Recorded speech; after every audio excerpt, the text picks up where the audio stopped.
After doing a careful examination of microscopic and macroscopic of semen, we have to give the report according to the WHO. If the semen shows a normal volume, pH, color, viscosity, liquefaction, sperm concentration, sperm motility and morphology, we call it as normozoospermia.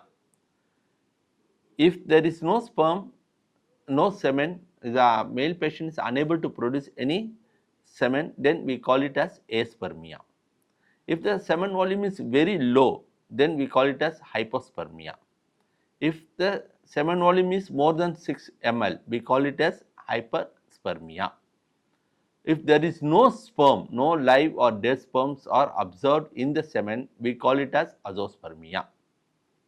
If the sperm concentration is less than 16 million per ml, we call it as oligozoospermia.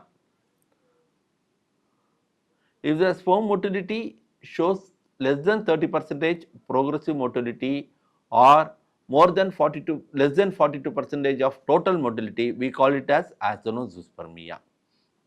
And as I said earlier, the normal sperm morphology should be more than 4%. If it is less than 4%, we call it as teratozoospermia. And if it is more than 250 million per ml of sperm concentration, then we call it as polyzoospermia. And if you see more than 1 million of WBC in the semen, we call it as pyospermia. And if you see RBC present more than 1 million per ml, we call this condition as hematospermia.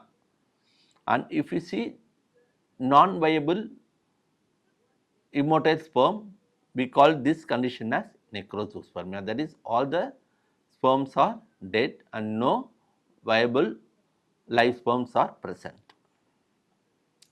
So, I hope this lecture will be very helpful to understand what is semen analysis, and I thank you all. And this is a semen analysis report we give to the patient.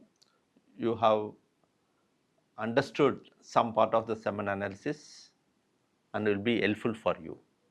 So, I thank you all for listening my lecture very carefully and patiently. Thank you. Asante.